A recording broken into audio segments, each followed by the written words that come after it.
Hi, I'm Margie Holmes, psychologist, author, and educator. For today's episode, we'll discuss your questions and stories on sex toys. First, I asked, do you ever think about using sex toys? And here's what you said.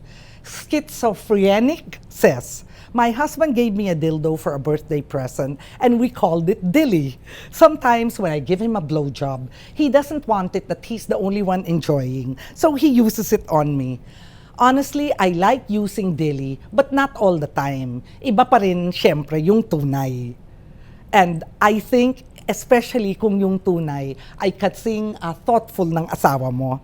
Okay, Shana McMum-Walla says, I dabbled in designing some fun ones before, but I'm personally not a fan. No matter how soft, spongy, reactive, and high-tech the new material is, I prefer the natural and the organic. Something attached to a breathing, sound-producing, responsive, and sweating human being. God-made always trumps man-made. Wing Basilos, I got a friend who bought a Vibe when her marriage was in trouble. She said she enjoyed it. But when she got divorced and started dating again, she said that she didn't like them anymore because the real thing was better.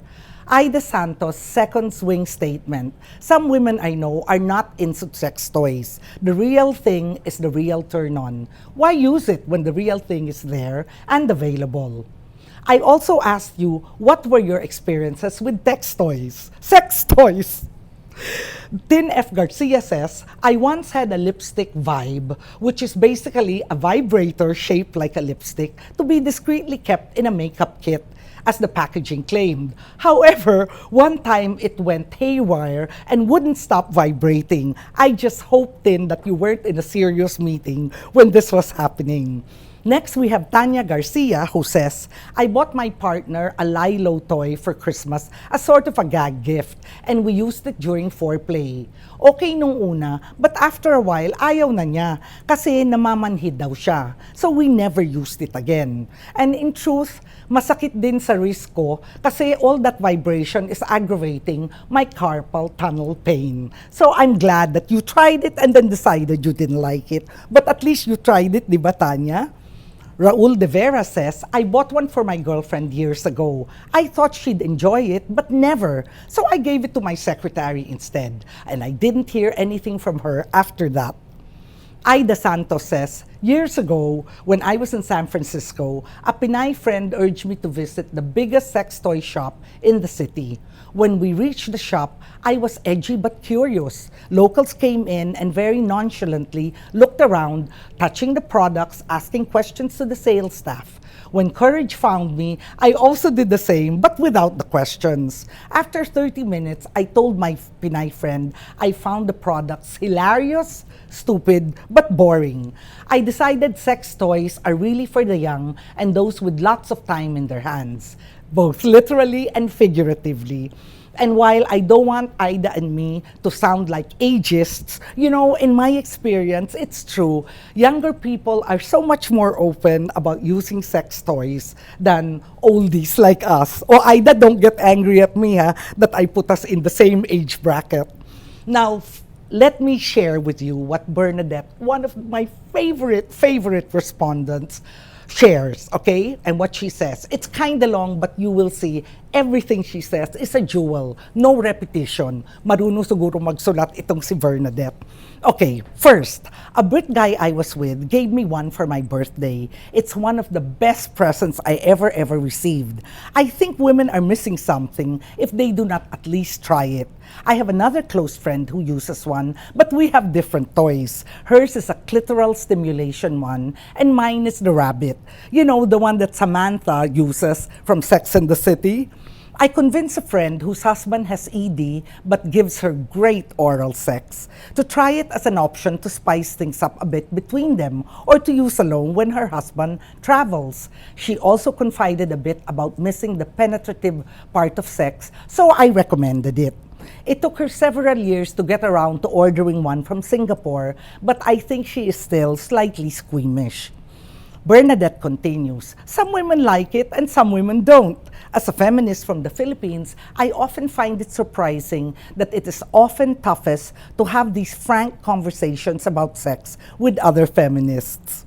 Bernadette also gives us reasons for her liking sex toys. Let me have a drink of water because this starts heating up.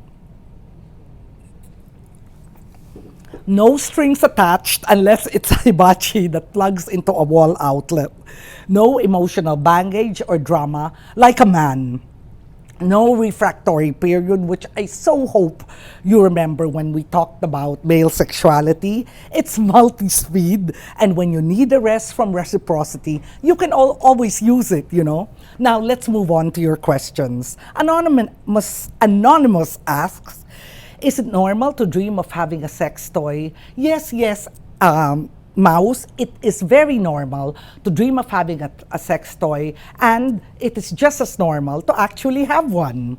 Nos Time Rabiv asks, can these sex toys cause reproductive disorders? Not unless extreme circumstances, and frankly, I cannot imagine any circumstance as extreme enough to affect your reproductive functions.